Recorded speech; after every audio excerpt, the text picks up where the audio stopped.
This is Eli Perlman-Storch with Philly Soccer Page here at Dave & Buster's. Head coach Jim Curtin. Coach, it's already pretty packed. You're just finishing up the 60-minute show, or the 90th minute show. What do you think of the crowd to come out and meet the guys? Yeah, it's a really cool event. You know, we have great fans that come out and support us. Win, lose, or draw. So they fill this place, and it's good that our players get to have interaction with them and hang out, and the kids running around get to meet some of their heroes. So it's a special event, and like you said, it's always a packed house. You can start to feel it's starting to get a little crowded. I know last year it was almost 1,000 people, and it was wall to wall. It was packed. So we're 3 weeks into the season, and already a lot of the things that you would have hoped wouldn't have happened in terms of injuries, suspension.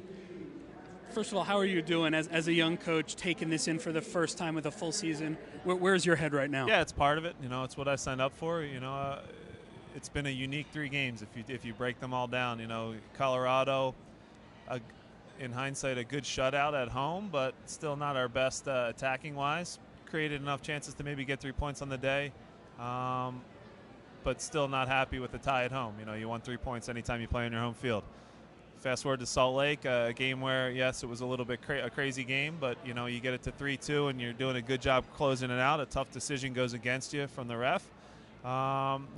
We learn from it. We come back home and actually have a good start to the game. I thought Zach Pfeffer made a real impact in the game.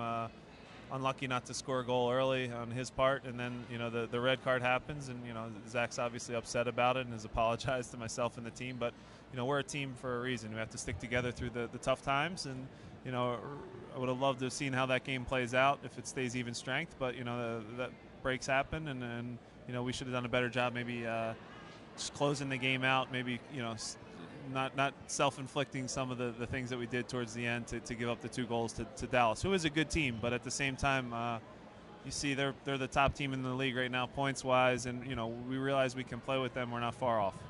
So as you go into week 4, any chance that a guy like Shannon Williams or Chaco Maidana is able to recover in time? Yeah, it's unfortunate. The injuries always tend to come in waves. Starting right off the first 45 minutes with C.J. Sapong's, the facial elbow that he took and has a fracture. Difficult. Maidana goes down. Now we lose Zach for a couple games, and then you also have Shea have to leave that game early. So, again, our depth will be tested. I do still think we do have quality depth, but anytime you lose, 3 to 4 starters, it's going to be difficult in our league with the way that things are set up salary cap wise, and you're not going to all of a sudden have a $400,000 or $500,000 guy coming off the bench for you. But we have a strong group. The one thing that hasn't been mentioned is Connor Casey also had a little bit of a sports hernia, so that's why you see some of the young guys that are dressing in the 18, and it's good experience for them early on in a year where we're calling upon them to step in. There's always situations where guys that maybe haven't gotten minutes will get a shot, and hopefully they grab it and run with it. In the offseason, you have the luxury of a little bit of time, and you can lay out your plans to a greater extent. Now that you have to go probably for your 4th lineup in 4 weeks, how are you already reaching the back of what you'd planned for in the offseason? Yeah, I thought our preseason was good. We prepared the right way. We implemented a lot of the, philosophically how we wanted to press and play, and introduced being able to be flexible from a 4-4-2 into a 4-2-3-1, or however you want to define it. But Mike Tyson said it best. I think everybody has a plan until you get punched in the face, and that actually rings true to us right now. We have a tough time going on with injuries, missing guys. Zach having the suspension. And it comes at times when guys are playing that were in good form, you lose them. Chaco Maidana plays arguably a good half against Colorado, and then one of his better games against Salt Lake, really dangerous.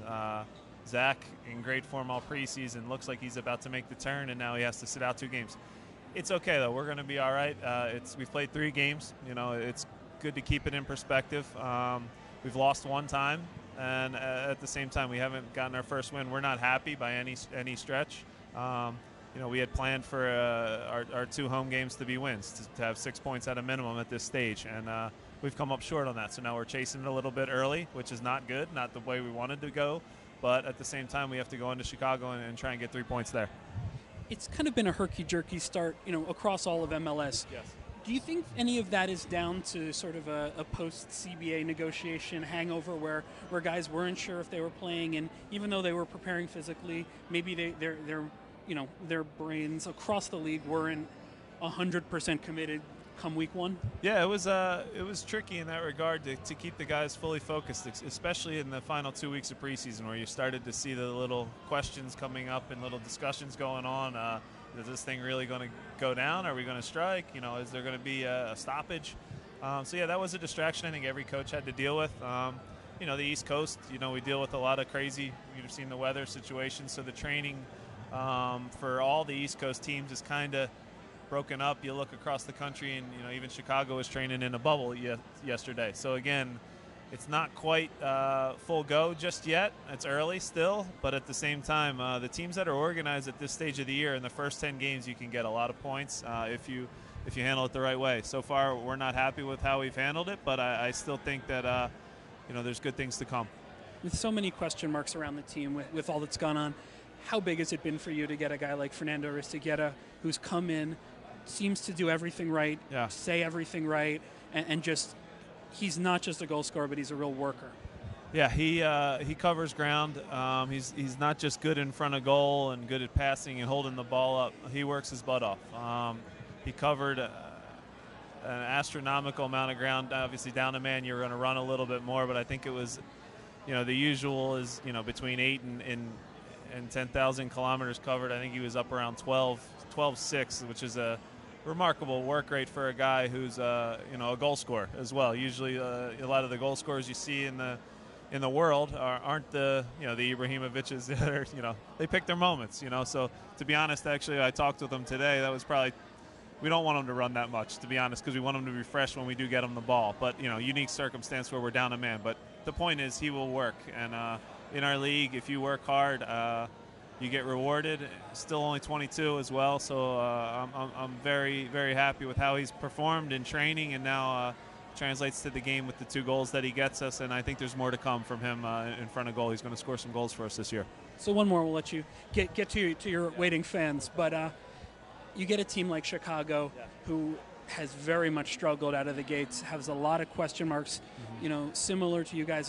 They're trying to incorporate some new bodies in a good way. How important is it not to just go on and get that road draw, but really push for a win this weekend? Yeah, the mindset's different. It can't just be for a tie. We've already laid the groundwork for that with our guys. A point, while it is okay, it's not the result we want. You look at their roster, they have 3 new DPs that have come in. I know 2 of them now officially won't be in with them. Akam, we just got word, just got called into Ghana, so that's a positive, So, again, you don't want to – I don't feel bad for them. Everybody goes through their different, ebbs and flows to the year, guys in, guys out. You have to manage it with your roster, and, we'll go there with the expectation to get 3 points, push the game. We still have a group we're upset with how things have started, and guys are down, but at the same time we know that we've shown some quality, and you look at the goals we've given up and conceded. 2 were down a man that I wasn't happy with at home. You shouldn't concede 2 goals, but we were down a man. And then the 3 against Salt Lake, you have the penalty kick, and then 2 other goals were on free kicks off a silly foul. So a lot of self-inflicted wounds early on, something we can fix. And just the emphasis on making teams really break us down and earn their goals is something that I'm trying to preach right now. And if you do that, more times than not, we're going to create enough chances to win. We'll get Andrew going, we'll get Seba going, and the goals will come. I wish you the best of luck for a clean, simple 90-minute game this weekend. Yes, I'm trying to have more of those than last season, and we're going to get this thing right, and we're going to keep pushing forward. Best of luck.